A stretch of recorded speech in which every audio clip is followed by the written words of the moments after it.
La reforma energética es quizás una de las reformas más importantes que ha enfrentado nuestro país en toda la historia. Hay que saber qué hacer con la energía, hay que saber qué hacer con el petróleo y con la electricidad en nuestro país. Juan Buenotorio nos ofrece los puntos de vista de un diputado panista.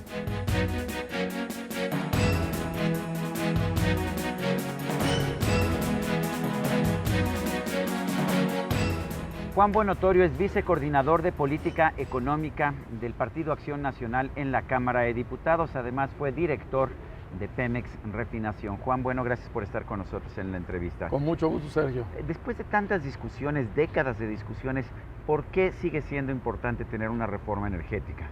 Porque en este momento ya hemos probado a través del tiempo que las empresas del Estado, tanto Comisión Federal de Electricidad como Petróleos Mexicanos, si bien tienen técnicos importantes, gente que sabe y conoce del tema, la capacidad de ejecución que tienen está limitada ya por la excesiva demanda de energía con precios competitivos que necesitamos en el país.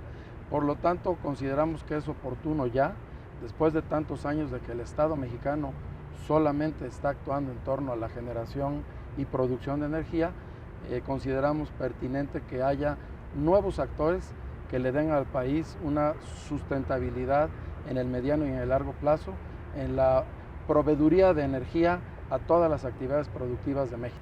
Pero Juan, si yo voy a las plataformas petroleras, si yo voy a las refinerías, si yo voy a las plantas generadoras de electricidad, voy a encontrar ya empresas privadas produciendo, empresas privadas trabajando. ¿Cuál sería la diferencia si se hace una reforma energética? Efectivamente están trabajando prácticamente empresas privadas en Pemex desde 1938, después de la expropiación de los activos petroleros. Y están trabajando porque cada empresa tiene algo que aportar y con qué contribuir de su tecnología, de sus capacidades, etc. Pero ahora lo hacen todo a cargo y a riesgo de Pemex o a cargo y a riesgo de Comisión Federal de Electricidad. O sea, no hay contratos de riesgo porque no, Pemex lleva todo el riesgo. Todo el riesgo y toda la inversión la lleva Pemex a su propio riesgo. Entonces, consideramos que ya es tiempo de que el Estado deje de cargar con esos riesgos y efectivamente que entren otros actores a generar energía eléctrica, a producir petróleo, a producir refinados. Porque hoy estamos comprando esas energías, el 35% del gas lo importamos de empresas privadas del exterior. El 51% de las gasolinas también las importamos de empresas privadas del exterior. Los petroquímicos, el 75% lo importamos de empresas privadas del exterior. Entonces, estamos generando riqueza en otros lados, en otros países, en el caso del petróleo, con nuestra materia prima que la mandamos a maquilar a Estados Unidos y luego atendiendo nuestro propio mercado, los empleos, la rentabilidad de otras actividades productivas vinculadas a estas, el transporte, el Infonavit de los trabajadores, el seguro social, todo se paga en otros lados con nuestra materia prima y con nuestro mercado. Por un elemento ahí que tenemos, que la realidad yo no entiendo, yo no puedo entender cómo hay quienes pretendan que se siga comprando todo del exterior, vulnerando nuestra soberanía, porque no somos soberanos en el tema de la energía. Si un día los Estados Unidos nos dice que no nos mandan gasolina, paran el país. Entonces necesitamos ya que se produzca en México con nuestras materias primas, con nuestra mano de obra, con nuestros técnicos, con nuestras capacidades, la energía que requiere México para atender su desarrollo. ¿Generaría una reforma energética una mayor inversión productiva en el campo de la electricidad y del petróleo? Desde luego que sí, hay estudios que hablan de que además de la inversión que haga la Comisión Federal de Electricidad y Petróleos Mexicanos, estaríamos recibiendo alrededor de 70,000 millones de dólares adicionales en inversión que generarán empleo, generarán derrama económica en muchísimas regiones del país que lo necesitan. Y con ellos 70,000 millones de dólares es mucho dinero. De hecho, Pemex está invirtiendo pues poco menos de 25,000 millones de dólares. O sea que estaríamos hablando de triplicar la inversión. Sí, y Pemex todavía no entra a aguas profundas. Y para esas inversiones de aguas profundas se requieren enormes cantidades de dinero. Por eso es que es importante que entren otros actores a ayudar al país a detonar ese gran potencial que tenemos en energía. Dicen los especialistas que la producción en aguas profundas por una parte, pero también la producción tanto de gas como de petróleo, de lutitas, de yacimientos minerales, son la clave del éxito en el futuro. ¿Por qué? Sí, Sergio, porque hoy, por ejemplo, la energía eléctrica más del 60% se produce con gas que importamos al 35% del consumo. a precios de $17 o de $12 el millón de BTUs, cuando el gas de lutitas que tenemos desde Coahuila, Tamaulipas y Veracruz se puede producir a $3.50 o $4.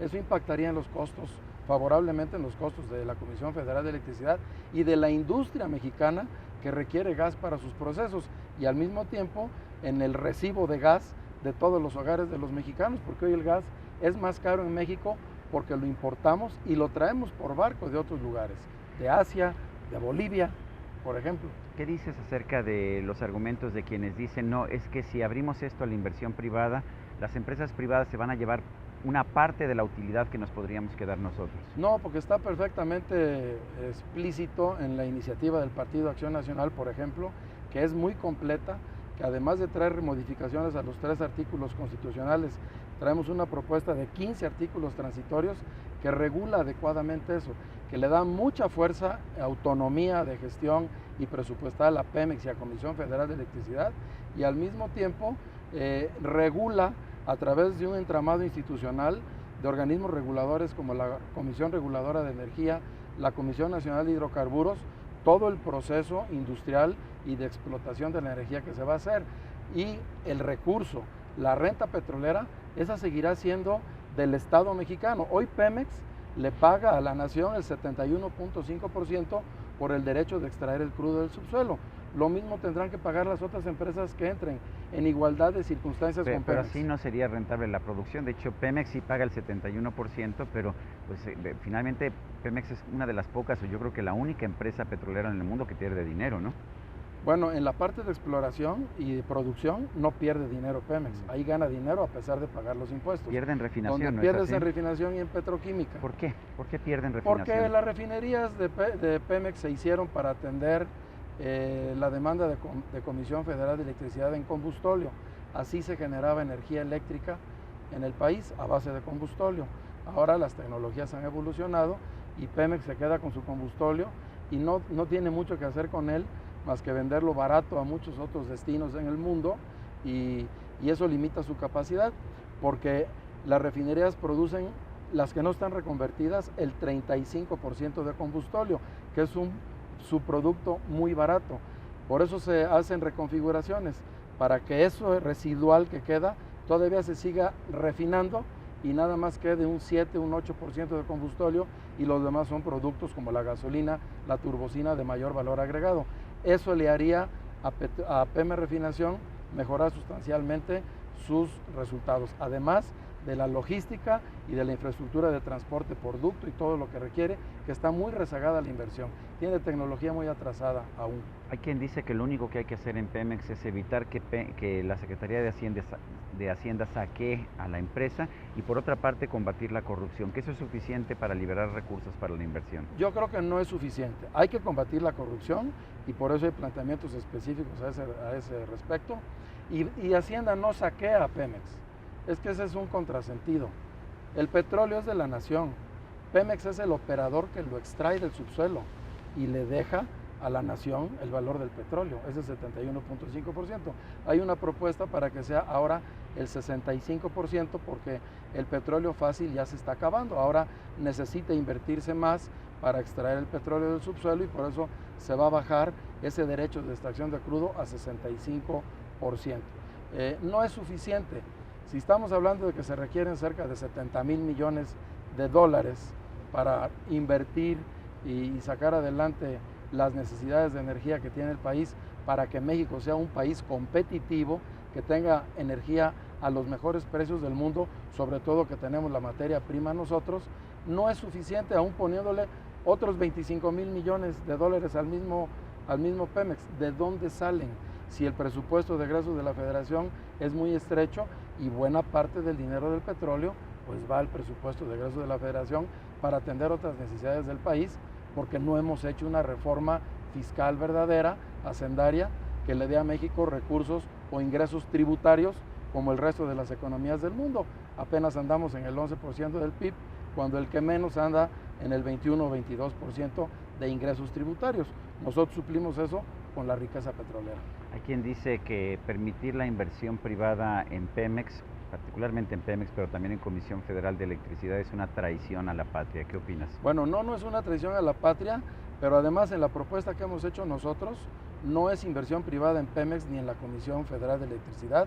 Por el contrario, nuestra propuesta fortalece presupuestalmente a Pemex en su capacidad de autogestión también, y estamos planteando darle total libertad a las dos empresas del Estado para que puedan competir con el resto de las empresas. No es que entre la inversión privada en Pemex, es que entre la inversión privada a México, y todos aquellos que entren a México a generar y producir energía, que compitan con Pemex y con la Comisión Federal de Electricidad, para que los beneficiarios seamos los consumidores mexicanos. Es un hecho que necesitamos energía de muy buena calidad, con oportunidad y suficiente para toda la demanda que tiene México, que hoy no se atiende adecuadamente. Además, a los mejores precios, con buen servicio y con buena atención a los consumidores. ¿Qué falló con la reforma energética del 2008 que impulsó el entonces presidente Felipe Calderón? Porque finalmente la producción de petróleo crudo ha seguido cayendo y la producción de gas también. ¿Qué falló? Lo que falló es que, y lo que quedó en evidencia es que Pemex no puede solo. Y la producción del petróleo se cayó porque no invertimos dinero entre 1983 y el año 2000. Al no invertir, pues no hubo nuevos campos que desarrollar ni nueva producción que explotar. Empezó la inversión con más o menos suficiencia a partir del 2001, y hoy hemos repuesto mucha producción que ya se perdió, como la de Cantarell. Hoy estamos teniendo el 100% de reposición de reservas, a diferencia del año 2000, que nada más teníamos el 12% de reposición de reservas. ¿Qué falló en la reforma? Que no fue a fondo, no fue suficiente. Pemex solo, Comisión Federal de Electricidad solo, por sí mismos no pueden con el paquete, y repito, no porque no tengan la capacidad ejecutiva, técnica, etcétera, sino la capacidad de ejecución y el capital que se requiere para eso no lo tienen las empresas. Necesitamos tener capital distinto al de la nación para poder impulsar la energía en México. ¿Qué pasó con el PRI, que se oponía a una reforma constitucional y ahora la apoya? Pues nosotros consideramos que en aquel tiempo el PRI actuó de una forma mezquina, pensando en las elecciones, haciendo que no le fuera bien al gobierno del presidente Calderón para ver si ganaban la elección, y les funcionó, lamentablemente para nosotros en el PAN. Pero nosotros, como partido serio y que hemos sido siempre responsables y que siempre hemos puesto por delante nuestro principal principio de doctrina, que es el bien de la nación mexicana, pues nosotros no vamos a regatear una reforma que sabemos que México necesita, que va a generar empleos, muchos, que va a generar crecimiento económico y que va a traer bienestar para los mexicanos. Juan Bueno Torio, yo quiero agradecerte esta conversación. Al contrario, Sergio, muchas gracias, muy amable por la oportunidad de comunicarme con tu audiencia. Y a usted, amigo televidente, que hace posible este programa, se lo agradezco también. Esto es todo por hoy, pero no se lo olvide. Nos vemos la próxima.